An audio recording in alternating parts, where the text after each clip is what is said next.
This is going to be our 1,500 mile ET Max review. David brought his ET Max out so that we could give it a test and tell you guys what we think about it.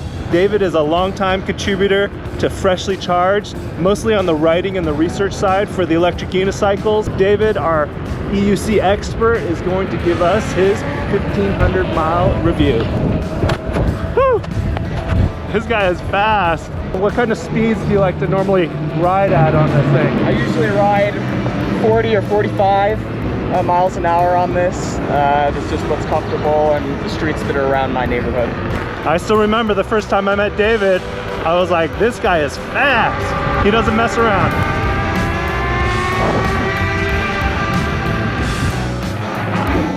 And so I first met David maybe 2 years ago. Yeah. At that time, he had only been riding for about a year. But one of the things was I was taken aback by how fast he rode, and he loves fast wheels, and that's what he has here, his ET Max. And what do you like to do with it? I mostly use it for street riding. I have a Master that I use for a lot of my trail riding, but one thing that I really love about the ET Max is that you can do both things. You can do the street, you can do high speed. It's got the battery to do some more cruising, and then it's also got good suspension, and I've put a different tire on this one. This is the Shinko 244 tire. So that I can also do some of that off-road and trail riding on this as well. All right, so this is no lightweight wheel. We're not gonna put it in the back of a car right now. We just aren't near a car, but just to show you how heavy it is, I wanna see if David can lift this wheel up onto this tree stump without busting a hernia. Let's go, let's go.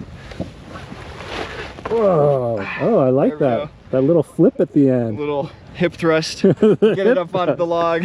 Yes. So beautiful day, riding a beautiful wheel. David's gonna share with us his wheel from top to bottom. The only thing on this wheel that isn't stock, this is the Shinko 244 tire. The stock tire on the ET Max is actually a fantastic tire. It's a street tire that does really well for the cruising and the high speed stuff that you really want to do on the ET Max. I put the Shinko 244 on here because it does give you just that extra grip for trails, but it still has a nice rounded profile, and you're not going to get train tracked if you are doing that street riding. So it's a good middle ground if you want to still do the high speed street riding, but also be able to do trails as well on the sides. Also nice with this design is these almost bumpers, these protective pieces, they're replaceable. Just before the ET Max, such as the EX30 particularly, they had quite low battery boxes. It was fine for street riding, but because those battery boxes were so low, it could be difficult when you were doing trails. You would often hit those. So they've added these protective features right on the front, and then the battery boxes are just a little higher, as well as the overall pedal height. So moving around maybe to the front, some light panels in here. There are some LED strips that are running down the inside of this plastic front piece.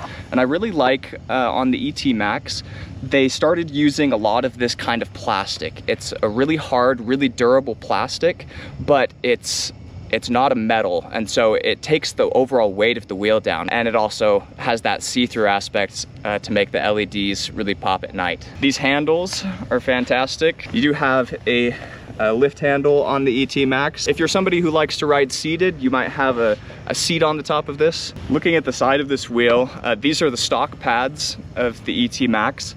I haven't replaced them because I thought they were so fantastic.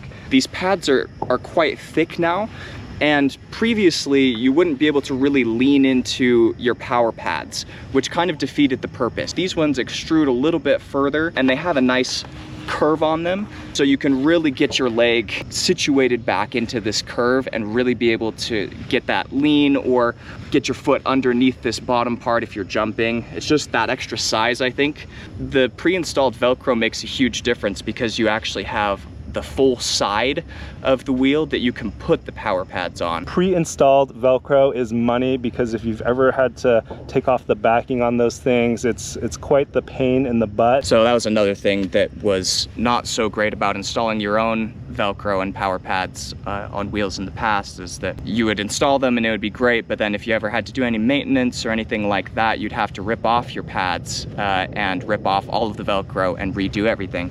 But since they have these Velcro specially made for the ET Max, you can always access those screws, which is a really nice touch. So this is just the stock suspension for the ET Max.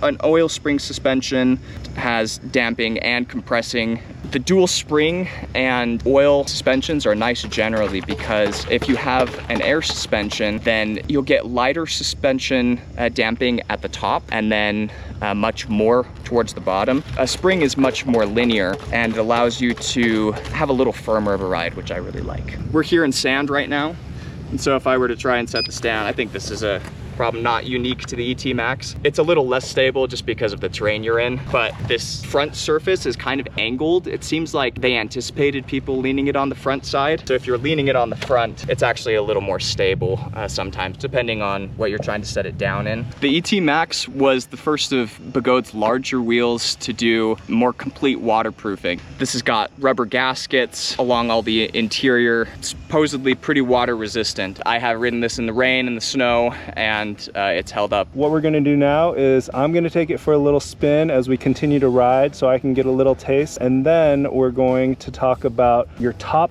favorite things about this wheel. So I will say one of the drawbacks is if you're wearing gloves, trying to get your fingers in there, not easy. So yeah, I think just tying a little lanyard or something around here would make it more accessible if you'd like using that. Yeah, it's nice, it's easy to control. Even though it's hinged up forward at the front, your center of gravity is still in the middle. It doesn't feel awkward like in the previous styles where they had the trolley handle coming out in the back, and it doesn't feel loose. All right, my first time on an ET Max, and yeah, this is a big, powerful wheel. You can just feel the power.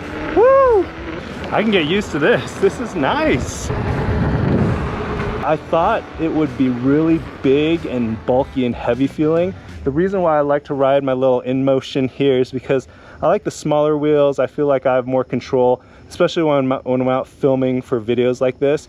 But I like how this feels really nimble for the size. Very responsive, very smooth, and the suspension felt great to me.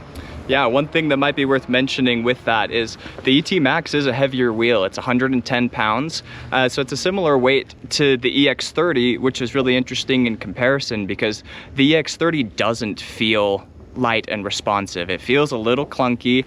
It's top heavy like the Master was, but the ET Max doesn't have that feeling at all. It puts the weight a little lower down, and so you get something that's very responsive and maneuverable. What would you say makes this wheel stand out from the other wheels that you've tested? The standout with the ET Max, if you're a rider who likes to go fast, this is the wheel for you. The ET Max is still the fastest wheel that you can buy, and it's got those 50S Samsung batteries, so you can maintain those high speeds for quite a good distance. My personal favorite thing is its adaptability to different situations. I know that I can take the ET Max on any kind of ride that I want. It'll do great on a group ride. It'll do great if I'm doing some street riding. It's also fantastic for the trail riding because of that tire switch. And so that versatility, I think, is really quite fantastic. My top speed on the ET Max is just about 60 miles an hour. I don't like to push it much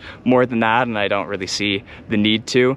But it's nice knowing that even when you're getting into that higher speed range, that you have that safety margin. That's another thing that's really great about this wheel is, you know, there are people who have gone faster on this wheel, approaching, 70 miles an hour GPS speeds, which is super fast, and hopefully they're geared up. But I like to be in that anywhere between 45 and 55 miles an hour usually.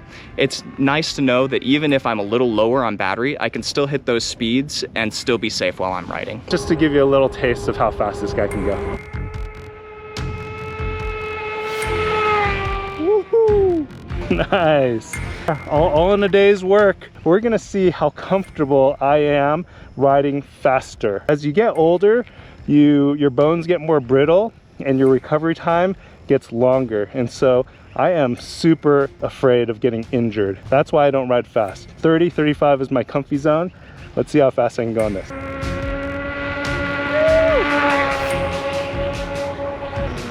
Oh, this is awesome. Yeah, I got it up to 43 and I didn't even realize it. I looked down and it felt so stable, you know, especially on my InMotion V14. If I'm going up to the upper limits on that guy, which is 35, it feels a little squirrely. And in this case, I did not feel any of that squirreliness. And especially after I hit that 43, I looked down and was like, whoa, wow, I'm going pretty fast. And then I started slowing down. And on my V14, sometimes you get the speed wobbles when you try to slow down. This thing felt rock solid, very, very stable, super comfortable. So I can see why people feel comfortable going at those higher speeds. All right, showing off that suspension, let's talk about what we don't like about it. So the things that I don't like about this are all mainly right here at the top of the wheel. This top is pretty hard, so if you are using this as a cruising or a long distance wheel, you're probably going to want to do some seated riding, and this isn't the most comfortable thing for that. These slightly sharper and more abrupt lines, you got one here, and then you got one lower down here. When my leg is on here, this is where my kneecap starts, and it's going pretty close right onto this line right there. So it doesn't make for the most comfortable ride sometimes, especially if I'm doing trails. This can start digging into the side of my knee after a while. And speaking about digging, we're always digging for new ways to bring you the best content, and while this video isn't sponsored, there are 3 ways you can support us. Number 1, if you're going to buy an EUC, use our affiliate links in the description. Number 2, if you're in the market for a home loan, our very own Andrew can lend in all 50 states with down payment assistance programs, refinances, investment properties, and he offers free credit repair if needed. But if you don't need to buy an EUC or a home, then the 3rd way you can help us out is by liking this video and subscribing to the channel. The other thing that I've had problems with on this wheel is these front acrylic LED housings. You can actually see if you look from the side, they're not totally enclosed. There's a little gap right here.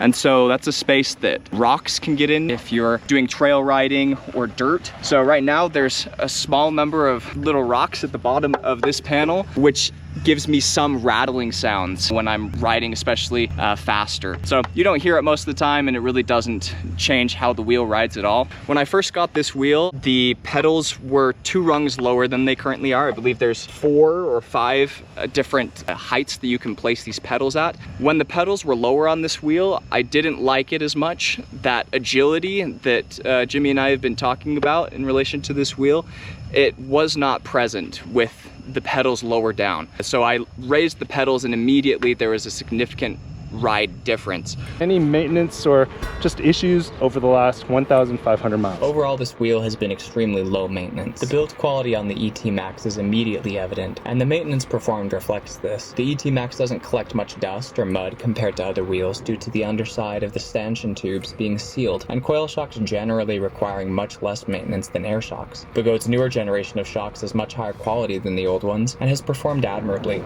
If you could change one thing about this wheel, what would it be? I think I would make it come with this Shinko tire. This tire is a game changer. It also changes the way that the wheel rides. Well, we're gonna keep riding, and as we ride, we're gonna finish off by answering the question, who does he recommend the ET Max for? So I would recommend this wheel to anybody just looking to pick up the highest performance possible. This will be something that you can feel confident on, know that it's durable and gonna last you for quite a long time, and also not gonna get obsolete, which is a concern for a lot of people and with EUCs. That is the world's fastest wheel after 1,500 miles of experience. Thanks for watching. Be sure to check out our full written review written by this guy at freshycharge.com. And remember, when you guys ride, wear your safety gear.